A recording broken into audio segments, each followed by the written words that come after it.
relembrando as verdades ouvidas. Está escrito em Hebreus capítulo 2, verso 1. Por esta razão, importa que nos apeguemos com mais firmeza às verdades ouvidas, para que delas jamais nos desviemos. Hebreus capítulo 2, primeira parte, por William Marion Branham. Possa Deus dirigir esta casa,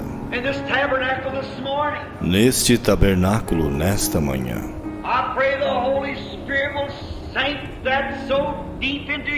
Eu oro para que o Espírito Santo grave isto profundamente em nossos corações.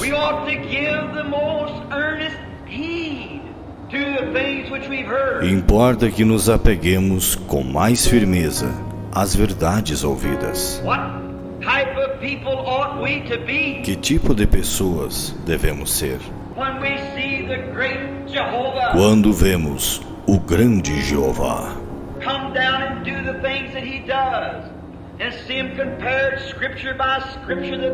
descer e fazer as coisas que ele faz e vê-las comparadas, escrituras por escrituras, que elas são a verdade.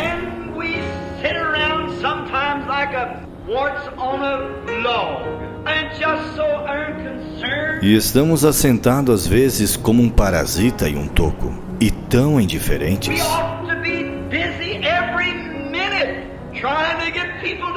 Devemos estar ocupados a cada minuto, tentando levar pessoas a Cristo. Devemos ser rochas vivas.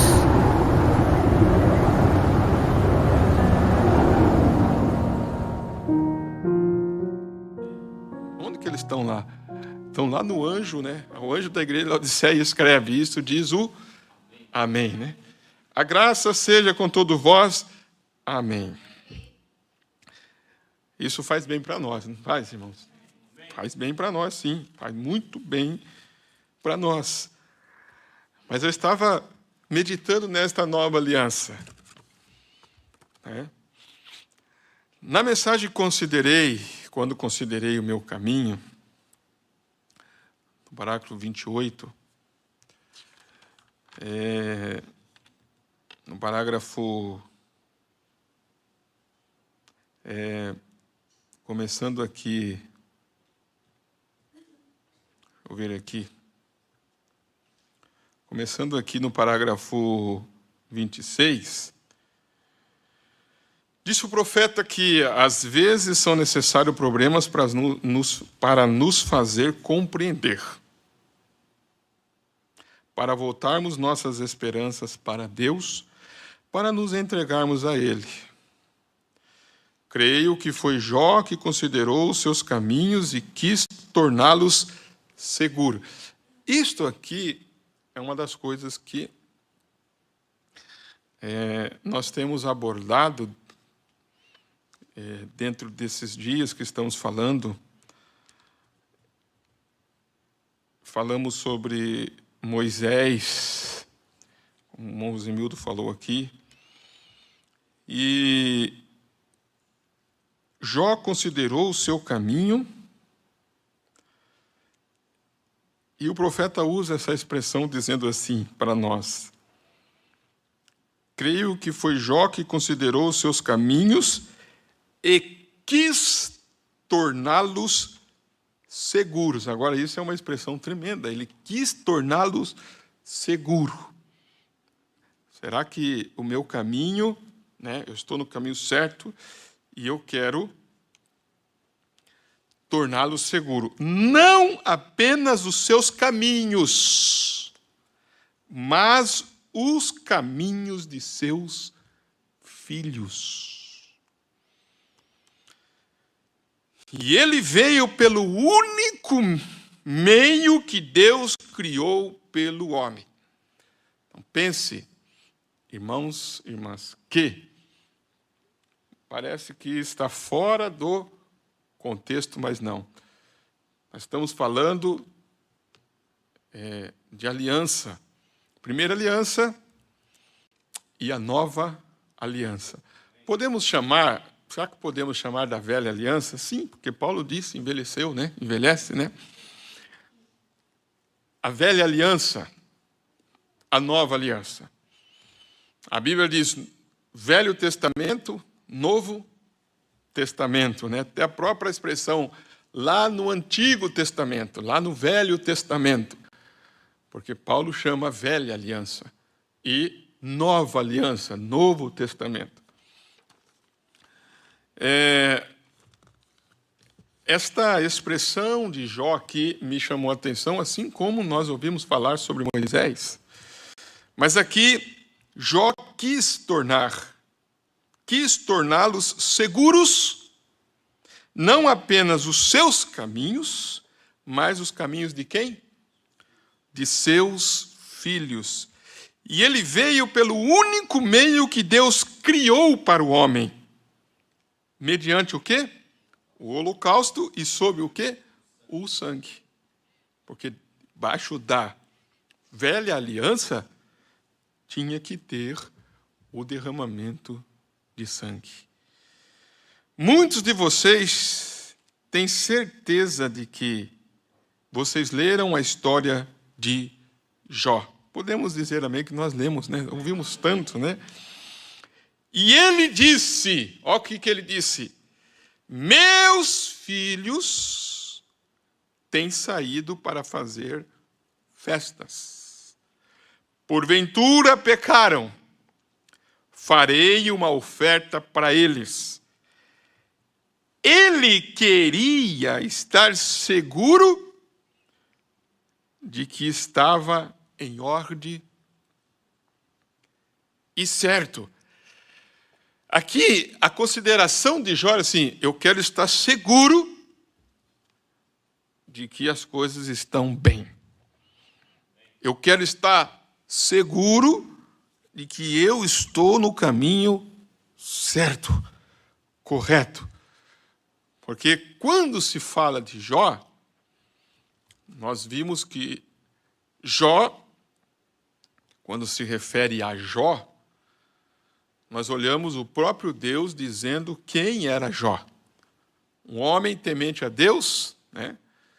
E andando em meus caminhos e desviando-se do mal. Né? As primeiras palavras do livro de Jó são estas aqui. Né? Se pudermos ir lá, você vai encontrar que são estas palavras. Né? Vamos lá no livro de Jó. As primeiras palavras de Jó são estas aqui, ó. Né? São estas aqui, ó.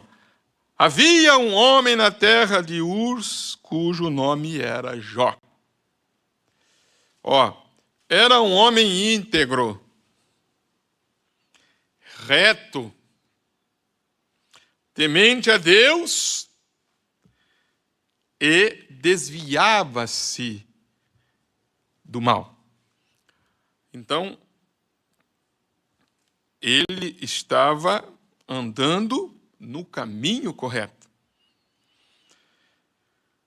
E nasceram-lhe 7 filhos e 3 filhas.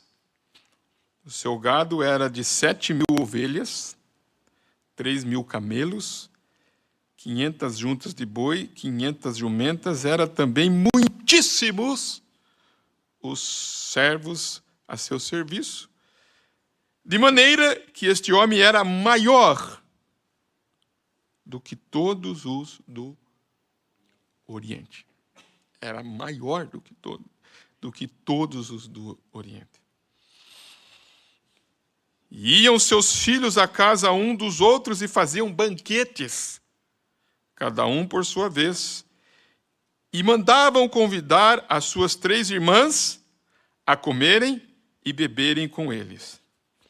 Sucedia, pois, que, decorrido o turno de dias de seus banquetes, enviava Jó e os santificava.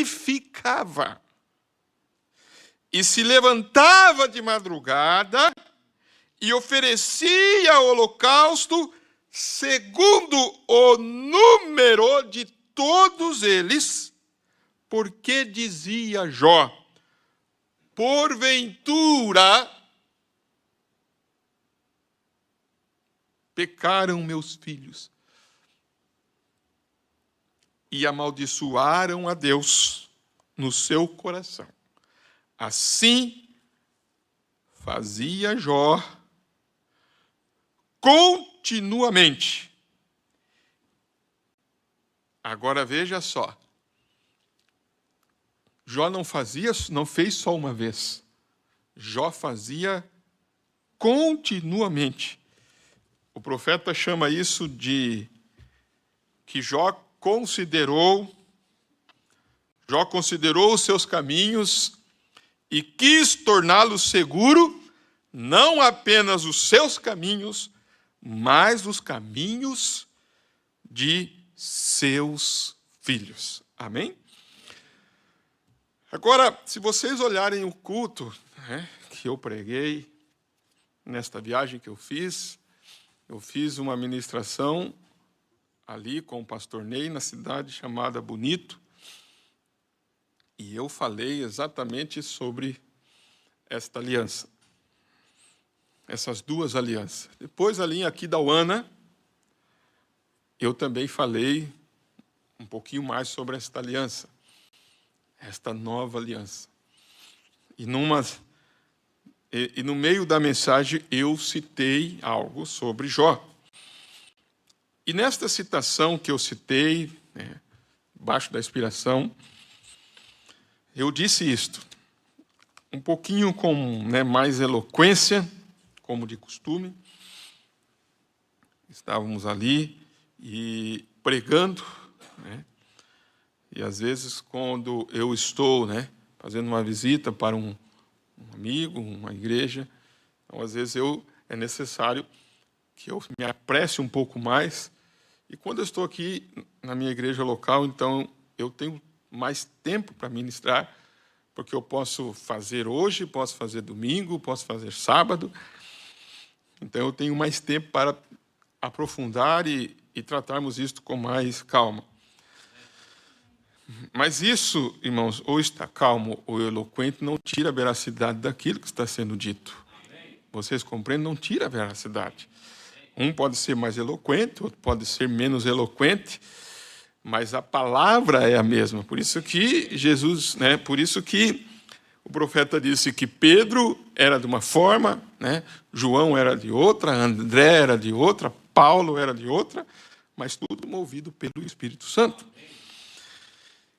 Só que, irmãos, quando eu citei sobre Jó, eu lembro-me que estava ali pregando e eu disse algo assim, de que Jó considerou os seus caminhos e quis torná-los seguros. Sabe? Como, vamos usar um exemplo, né? Vamos usar um exemplo aqui, dos exemplos, de tantos exemplos que eu poderia tomar, mas como alguém que vai colocar uma sela no cavalo. Você já colocou uma sela no cavalo? Poucos aqui eu acho que já colocaram sela em cavalo, né? Quem que já colocou aqui sela em cavalo? Deixa eu ver as mãos, né? Você sabe que você tem que dar uma apertada assim na... Como é que chama, Josnei? Na chincha, né? Eu já andei muito cavalo. E tem uns cavalos que quando você vai apertar a chincha, ele estufa a barriga, não é assim? Sim. Ele estufa a barriga. Por que ele estufa a barriga? Porque ele sabe que depois, aí ele murcha a barriga, a sela fica frouxa. Ele já acostumou, né? Aí você tem que pegar, uns ainda fazem assim um pouco, né? Dá uma firmada com o joelho assim, né? E... né? Dá uma apertada, dá uma conferida assim, né? E quem não conhece, aparentemente, fica até com dó, né? Porque assim, mas para quê? A barriga dele está apertada desse jeito, mas que dó não é. É porque o cavalo que é esperto, ele estufa assim, aí você aperta, aí depois ele murcha a barriga assim, né? Então você tem que... Aí você dá uma andada com ele um pouco, daqui a pouco você tem que conferir de novo, aí chega num lugar, né, que fica confortável para ele, né? E fica bem, né, seguro para a cela não cair. Então, eu penso que Jó quis fazer o quê? Né? Ele estava no caminho certo. Vocês estão entendendo? Então, o que ele quis? Né? Apenas assegurar, né? Dar mais uma puxadinha assim, né? Ele era temente, ele era reto, ele era íntegro, desviava do mal. Ele disse, mas os meus filhos, né, vão lá e eu vou fazer, né? Vou fazer um sacrifício continuamente, porque porventura, a expressão porventura não é que ele está dizendo que os filhos estavam fazendo. Porventura é mais que eles, né, amaldiçoaram, porventura fizeram isso, né? E eu quero estar seguro de que eles, estando debaixo desta aliança, eles não venham perecer. Então disse o profeta, olha isso aqui, disse o profeta assim, ó, ele disse assim, ó, sabe, no capítulo 27, sabe, eu penso que, né, eu penso que se as mães e os pais, hoje à noite, nessa nossa bela terra, passassem mais tempo de joelhos orando, levando seus filhos a Deus por meio da oração. Jó tinha um meio de levar seus filhos diante de Deus, era o holocausto. Todos compreenderam, irmãos? Ele tinha que fazer o holocausto e tinha que sacrificar o animal. Mas o profeta disse, hoje, debaixo dessa nova aliança, também temos cultos divinos. Quanto estão entendendo? Temos cultos também. Temos ordenança também a ser feita. Então ele disse, em vez de saírem para estas festas, bebendo, comportando-se mal, teríamos menos delinquência juvenil. E Jó veio por meio do sangue, do derramamento de sangue. E esse é o único fundamento no qual Deus sempre teve companheirismo com o homem. É sobre a base do sangue derramado. Não há outro meio de Deus ter companheirismo com as pessoas, somente através do sangue derramado. No Antigo Testamento, vamos dizer, no Antigo Testamento ou na Antiga Aliança, vamos dizer, né? Na Antiga Aliança ou na Velha Aliança, Israel tinha que vir ao único lugar de adoração. Esse era sobre o sangue derramado. Por isso que nós citamos Isaac. Observe isto aqui, antes de continuarmos. Volte para a sua Bíblia,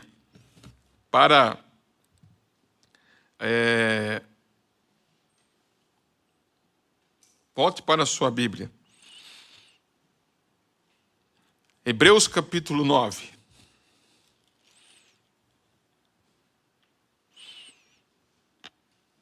Deixa eu ver aqui, para nós observarmos isto aqui. Nós observarmos isto aqui.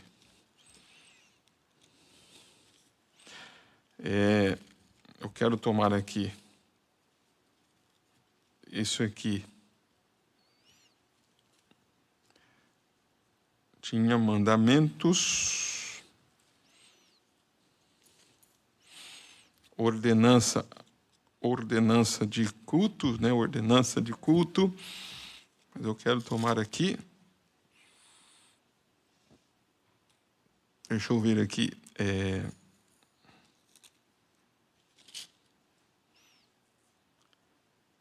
Aqui, ó. Deixa eu ver aqui. Nós vemos no 9.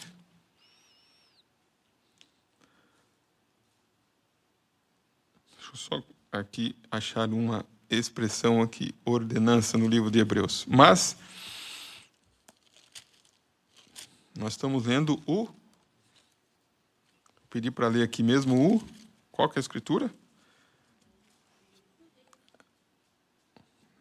Aonde, irmãos? Hã? A ordenança de culto é onde? 9:1.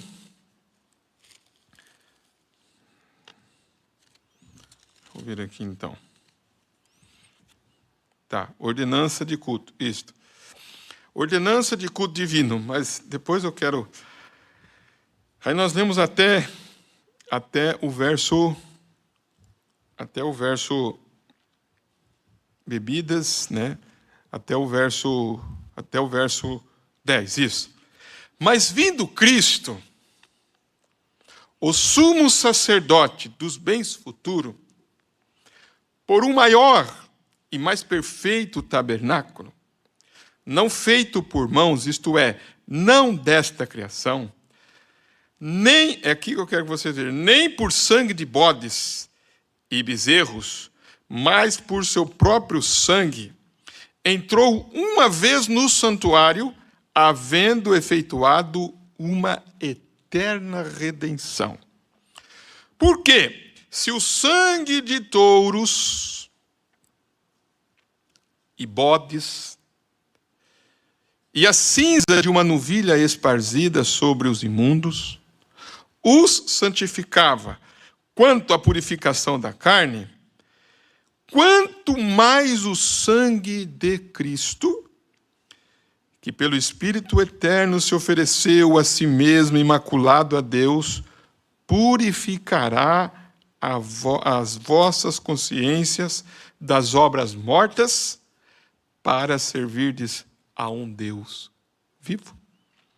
E por isso é mediador de um novo testamento, para que, intervindo a morte para a remissão das transgressões que havia debaixo do primeiro testamento, os chamados recebam a promessa da herança eterna.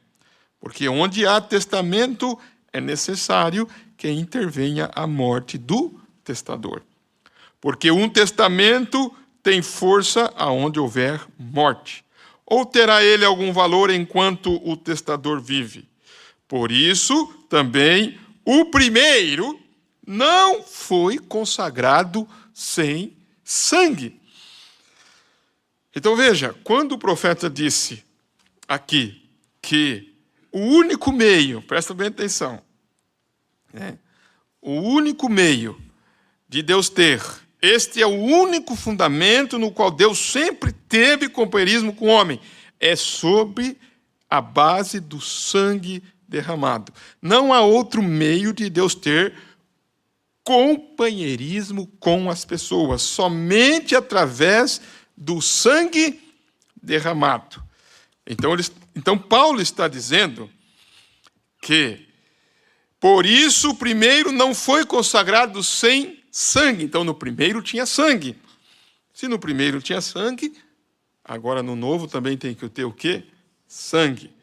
Porque, havendo Moisés anunciado a todo o povo todos os mandamentos segundo a lei, tomou o sangue dos bezerros, dos bodes, com água, lampúpera, isopo, e aspergiu tanto o mesmo livro como todo o povo, dizendo: este é o sangue do testamento que Deus vos tem mandado. Amém? Amém? Vocês estão entendendo? Amém, né? Não é interessante você observar isto, né? Porque teve um que também disse essas mesmas palavras. Este é o meu sangue. Quem que disse isso não foi Jesus? Hã? Que é derramado por vós. Este cálice é o Novo Testamento aonde? No meu sangue. Então, quando Moisés fez debaixo da primeira aliança, olha o que ele falou. Esse é o sangue do testamento que Deus vos tem mandado. É como se diz, este é o sangue, né, do primeiro testamento, da primeira aliança. Quando veio Jesus, ele disse, este é o sangue do Novo Testamento. Amém? E semelhantemente aspergiu com sangue o tabernáculo e todos os vasos do ministério. Ele aspergiu, irmãos, ele aspergiu com sangue, com este sangue dos bezerros, né? O sangue dos animais. Ele aspergiu tanto o livro como todo o povo. E depois ele aspergiu com sangue o tabernáculo e todos os vasos do ministério. Agora olha isso aqui. E quase todas as coisas, segundo a lei, se purifica com sangue. E sem derramamento de sangue não há remissão. De sorte que era bem necessário que as figuras das coisas que estão no céu assim se purificasse. Então veja, mas as próprias coisas celestiais com sacrifícios melhores do que estes.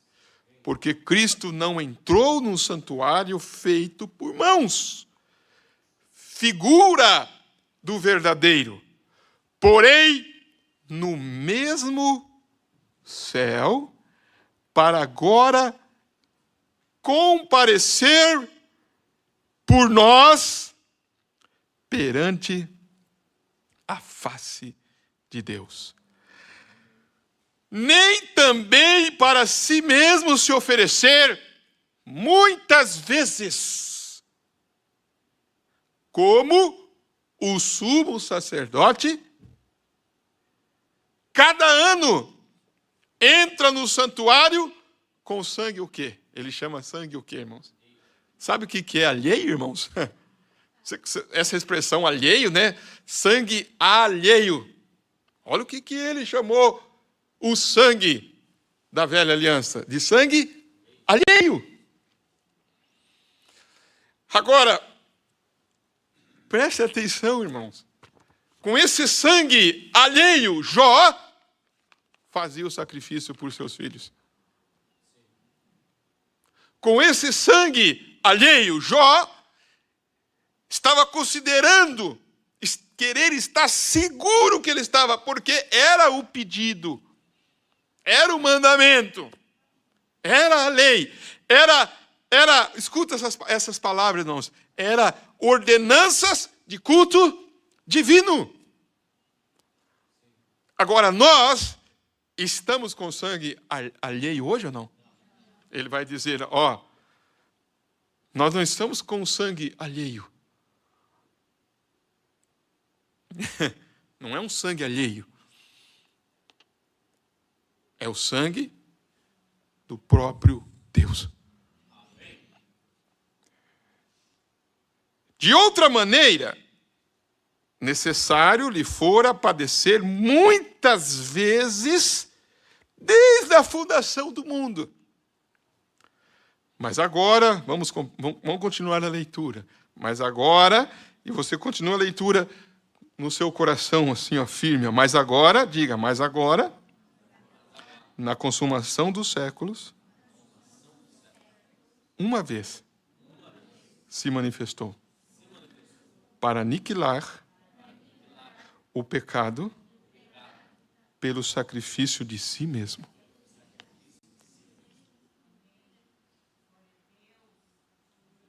E como aos homens está ordenado morrerem uma vez, vindo depois disto o juízo, assim também Cristo, oferecendo-se uma vez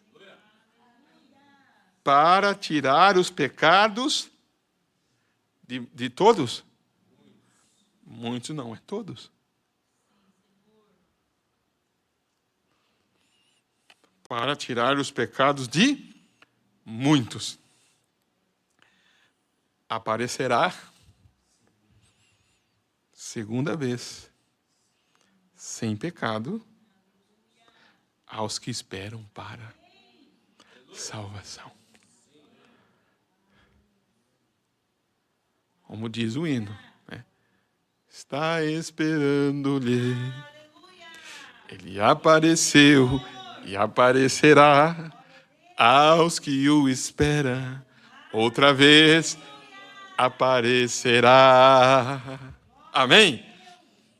Havia um homem em Jerusalém chamado Simeão, que esperou a consolação de Israel. Foi revelado pelo Espírito Santo, não veria a morte sem ver a Cristo ungido. Movido pelo Espírito, indo ao templo um dia, trouxeram a Jesus conforme o costume da lei. Simeão o tomou em seus braços e abençoou ao Deus do céu, pois havia encontrado a quem tanto procurava. Você está procurando ele? Quantos estão procurando ele? Debaixo dessa nova aliança. Amém? Debaixo dessa nova aliança. Então, Paulo disse, assim também Cristo, oferecendo-se uma vez para tirar os pecados de quem? De muitos, aparecerá segunda vez sem o quê, irmãos? Sem pecado aos que o esperam para a salvação. Debaixo desta nova aliança, há ordenanças de culto. Eu tenho pensado nisto, irmãos, tenho meditado nisto. Por que que eu citei Jó? Para nós pensarmos, não somente, irmãos, não somente nos nossos filhos, que é algo que eu citei dizendo assim, que às vezes nós não pensamos nos filhos. Então Jó estava, eu lembro que eu citei isto, veio por uma inspiração. Se nós pensássemos nos filhos, pensássemos nas crianças que estão vindo. Então eu estava dizendo, se Jó fosse pensar nele, o caminho dele estava seguro. Nós lemos agora de pouco Jó, ele era íntegro, não era? Temente, ele desviava do mal. Mas ele estava pensando em quem? Se porventura os seus filhos, entendeu? Se porventura os seus filhos. Então eu estava dizendo, irmãos, a mesma coisa é nós aqui. A mesma coisa é nós. Nós temos que pensar em nossos filhos. Temos que pensar nas crianças. Temos que pensar nos adolescentes. Então, as nossas atitudes, irmãos, muitas vezes é impensada. Eu digo essa palavra com inteira certeza do que eu estou falando. Às vezes, as nossas atitudes são impensadas. Aí você fala, não, mas eu fala pensando em você. O impensado é quando você não estende o seu pensamento para outrem. Para outrem. É como nós sempre estamos pensando aqui, meditando o que Jesus disse e o que o profeta disse. Vida eterna é viver para quem? Vida eterna é viver para outros. Vida eterna é viver para outros. Então, por isso que eu digo, e grave esta palavra que eu estou dizendo, às vezes as nossas atitudes são impensadas. Ainda que você possa dizer, e eu posso dizer, não, mas as minhas atitudes, eu penso no que eu estou fazendo. Às vezes é um pensamento egoísta. Porque se você pensa em outrem, então você vai agir não pensando somente em você, mas você vai pensar em outrem, como disse o profeta. O profeta, quando ele disse assim, em uma de suas mensagens, ele disse: não entre numa casa onde tem uma irmã sozinha. Ele disse: mas por quê? Eu tenho o Espírito Santo. Eu sei que eu sou um cristão. Se eu entrar lá, eu não vou cometer nenhum pecado, nada. Ele disse: mas os olhos dos vizinhos não são santos. Quem lembra disso? Ele disse: quem está vendo você entrar ali é que não tem os olhos santos. Então o teu pensamento não pode ser só, não, mas eu posso entrar porque eu sei o que eu estou fazendo, eu não vou fazer nada. Mas você está pensando nos outros? Por isso que o profeta disse para um ministro, certa vez, em uma reunião. Ele foi numa reunião de ministros, estava lá numa convenção, e um dos ministros lá pegou um carro e colocou uma mulher dentro do carro e estava andando para a rua com aquela mulher. O irmão Branham, vindo aquilo, foi no hotel, chamou ele no quarto do hotel e disse: eu precisava falar com aquele irmão, com aquele ministro. Ele disse: o senhor pode me atender um pouquinho? Sim, irmão Branham. Entrou lá e falou com ele: viu, eu gostaria de falar contigo como um amigo. Você sabe essa mulher com quem você está andando? Você sabe quem é essa mulher aqui na região? Você pode, ele disse, você pode manchar sua reputação como ministro andando com essa mulher dentro do carro. Você não a conhece. Aí ele quis dar alguma coisa. Não, irmão Branham, mas é assim, assim, assim. É assim, assim. Disse, mas as pessoas que estão aí, que estão olhando. Por isso que eu digo que às vezes a nossa atitude, irmãos, é impensada. Grave esta frase. É pensada de um modo egoísta. Não, eu sei o que eu estou fazendo. E o que eu estou fazendo é isso aqui. Mas, e quando você não pensa no outro? O que isso pode refletir em alguém? Como disse a palavra, não seja uma pedra de tropeço. O que é uma pedra de tropeço? A um desses meus pequeninos ser uma pedra de tropeço. Então eu não quero ser uma pedra de tropeço. Quando Paulo usou essa expressão, se comer carne escandaliza o seu irmão, o que você tem que fazer? Comer? É isso que Paulo ensinou, irmãos? Se comer carne escandaliza o seu irmão, você não coma. É uma expressão que ele estava falando, né? É uma expressão. Então, veja, nós temos que começar a pensar um pouquinho mais, irmãos, no outrem. De ser uma ajuda, se você está bem, né? Se você está no seu caminho, né? Vamos torná-lo mais seguro. Vamos pegar a chincha, apertar. Não, está certo. Estou correto. Estou fazendo o holocausto, o sacrifício, debaixo do sangue. Mas como que está os meus filhos? Então, de madrugada ele iria orar. Então, é como eu tenho dito e como nós devemos observar. Se você falta o culto, você tem uma criança, você tem um adolescente, você tem alguém ali que está observando e que talvez não tenha a mesma estrutura que você tem. Quando o profeta mentiu no telefone e ele disse, fala para o advogado que eu não estou. O irmão Branham era um homem, não era, irmãos? Ele foi lá e disse, Meda disse, mas irmão Branham, mas Billy, você está aqui. Ele disse, não, eu estou aqui fora da casa, né? Eu não quis dizer assim, dentro da casa. Correu assim. Depois passou um tempo, o que o filho dele foi fazer, irmãos?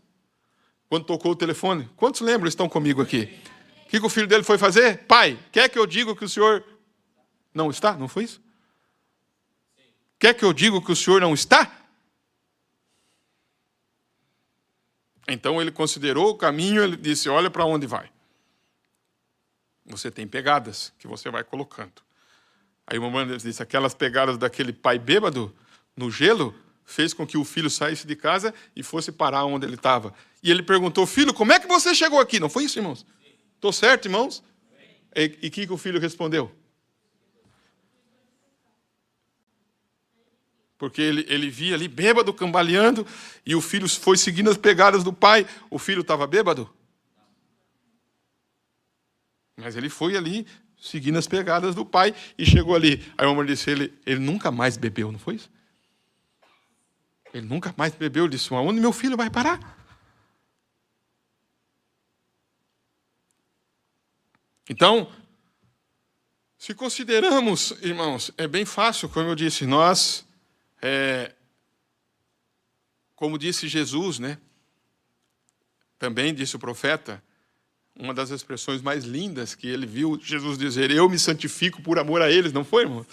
Eu me santifico por amor a eles. Então, ele se santificou por amor a nós. Muitas coisas ele foi privado de fazer por amor a nós. Eu me santifico por amor a eles. Quem quer se santificar por amor ao outro?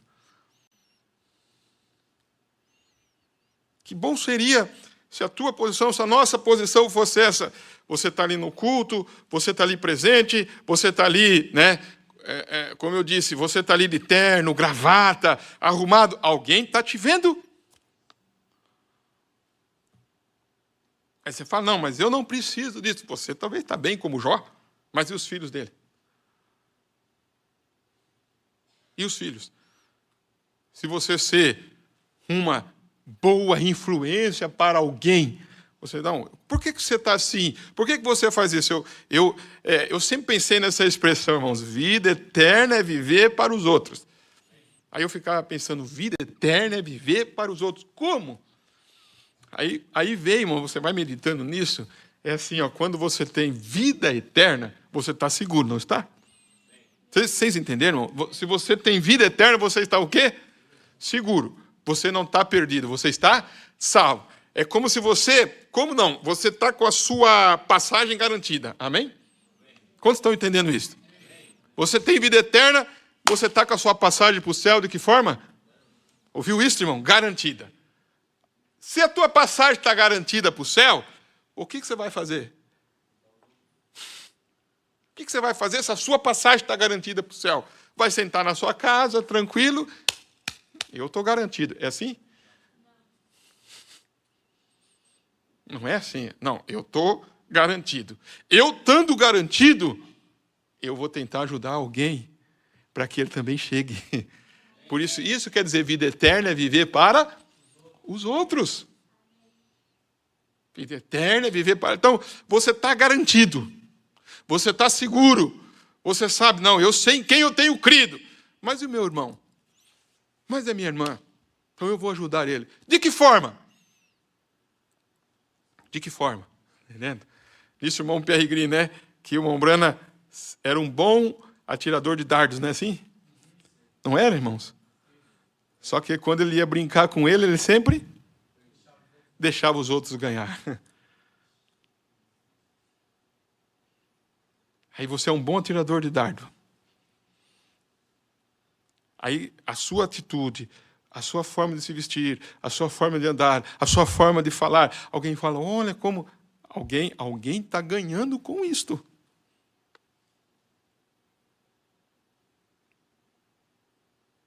Então você não está perdendo, você está ganhando com isso. Porque não, né? Então o profeta fala deste irmão aqui, né? Nesta mensagem, o sexto selo, né? Parágrafo 39, ele diz, um certo ministro veio aqui de um país estrangeiro, e eu o vi passeando por aí num carro, com uma senhora. E eles vieram a uma reunião e eu fiquei sabendo que eles tinham dirigido por 2 ou 3 dias, somente ele e ela, na reunião, para vir na reunião juntos. E a mulher tinha sido casada 3 ou 4 vezes diferente. E este ministro entrou na sala de espera do hotel onde eu estava. E correu e me cumprimentou. E eu o cumprimentei. Levantei-me e estava conversando com ele. E lhe perguntei e disse, quando estiver livre, poderia lhe falar no meu quarto só por um momento? Rebeca, ajuda aqui. Ele disse, certamente, irmão Branham. E eu o levei ao quarto. E disse ao ministro, Senhor reverendo, o senhor é desconhecido nesta terra. Eu disse, mas esta senhora não tem boa fama. Esta senhora não tem boa fama. Eu disse, e vocês vieram de lá, de tal e tal lugar, a este tal e tal lugar? Ele disse, sim, senhor. Eu disse, o irmão não teme que isso, de certo modo, venha... Não estou duvidando do irmão, mas não acha que isto refletirá em sua reputação como ministro? Aí, irmãos, achamos que a nossa reputação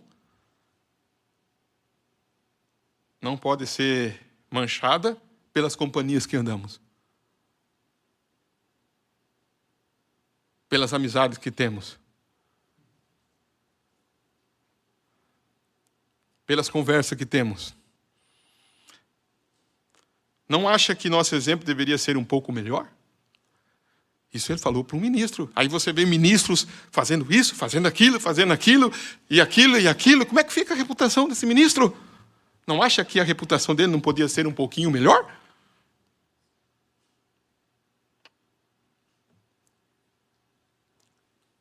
Entendeu? Vocês estão ouvindo, irmão? Então, se você anda com alguém, tem amizade com alguém que é desviado, totalmente desviado, critica, não acertou sua vida, então você deve orar por ele, mas não andar junto. Você deve orar. Seu papel é fazer o quê? Orar por ele, mas não andar junto, por causa da sua reputação.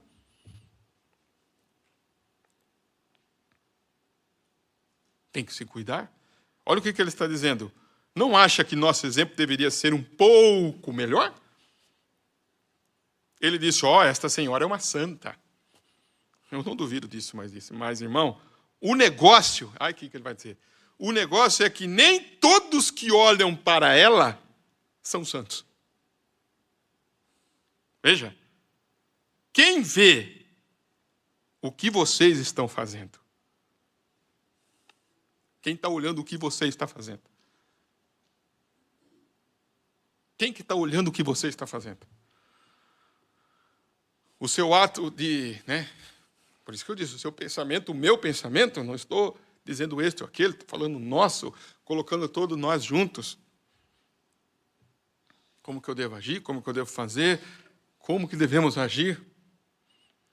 Por isso que eu disse que, às vezes, se nós não considerar, como Jó considerou, estar seguro, e também os seus filhos, eu tenho certeza que muitas, nem disse o profeta, às vezes os filhos estão tomando até certa direção aqui. O que os pais estão fazendo? Está considerando ele, ela, a mãe, o pai, e os filhos vão indo, a família vai indo.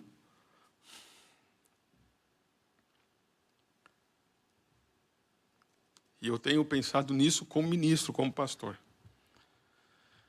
Eu se preocupo com cada um, como pastor, como ministro, com a comissão que Deus tem me dado para apacentar o rebanho. Porém, é como eu digo, irmãos, é um barco, você não rema com um remo só. Se você remar o barco com um remo só, o que vai acontecer? Eu não sei se vocês estão entendendo. O que acontece? Se você remar só de um lado, o barco fica fazendo o quê? Fica rodeando. Tem que ser aqui e aqui, para a direção certa. Aqui e aqui.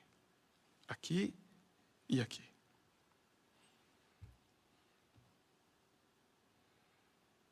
Aí vem o conselho pastoral.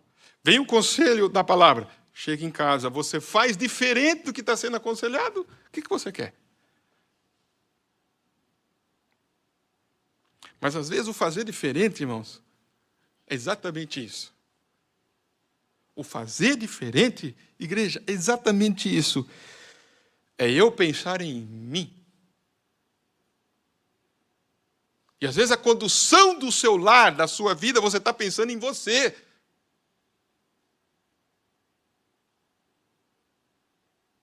E aí se você está falando certas coisas, vendo certas coisas, né, dizendo certas coisas, isso, o que vai ser da família do filho?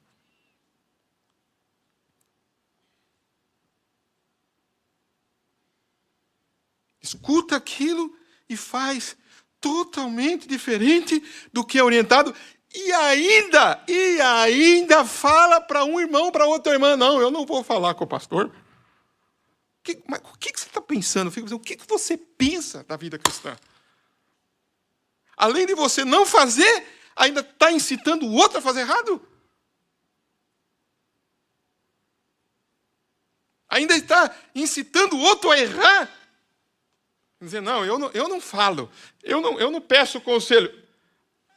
Além de você não fazer, ainda está incitando o outro a seguir o seu caminho?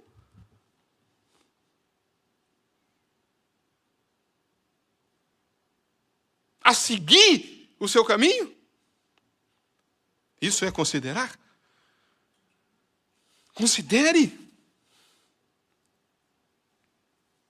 Considere o seu caminho e entre pelo caminho provido por Deus. Olha o que o profeta disse assim, ó. Olha o que ele disse. Creio. Olha o que o profeta disse. Creio que seria melhor tomar cuidado. Isso é só de irmão para irmão. Eu disse, essa senhora se casou 4 ou 5 vezes até agora.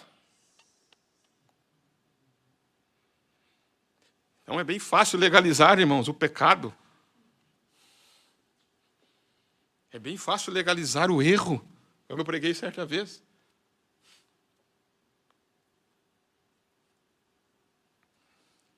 E ele disse, sim, eu sei disso. Disse, o irmão sabe?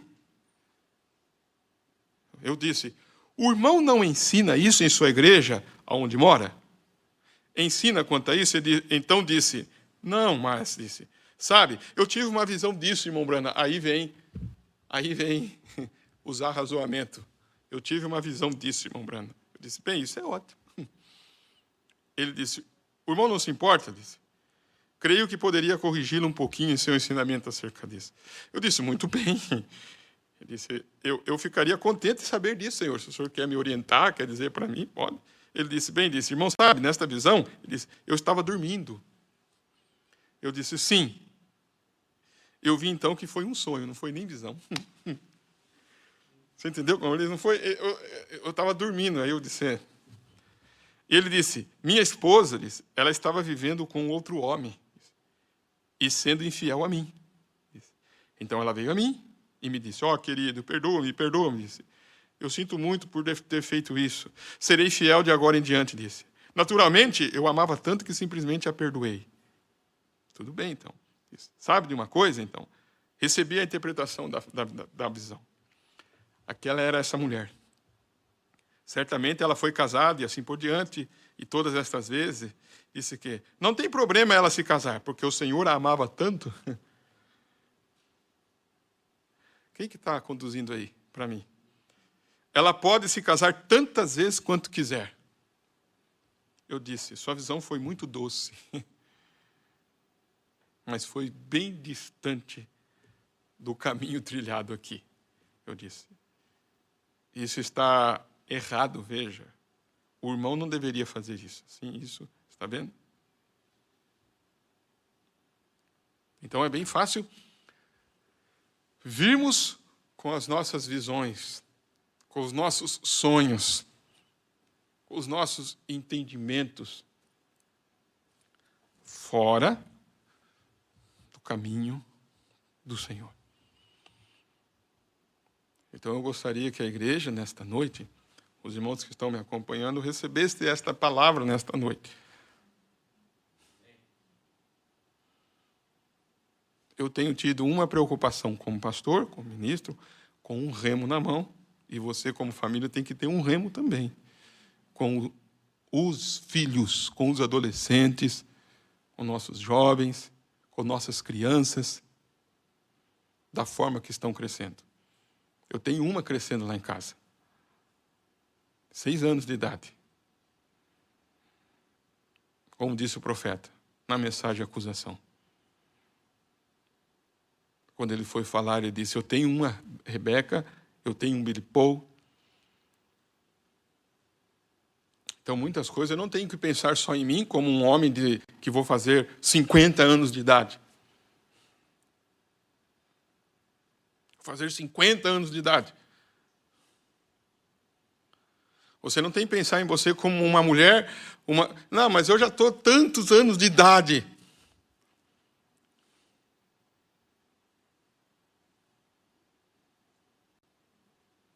Então, o que nós temos que fazer?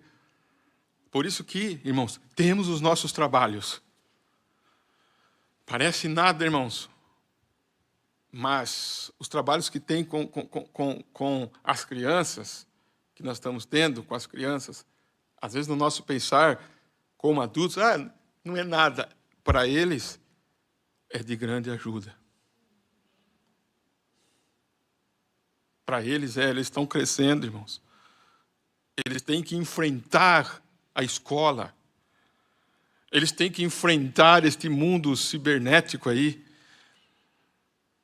Eles têm que enfrentar estas coisas. Nós, que somos adultos, às vezes sabemos aqui, ali, como disse, e vai ali, mas eles têm que enfrentar. Então, se você está ali firme no seu posto de dever, às vezes você está cansado, cansada, e tem que estar no culto, como eu coloquei hoje ali no grupo.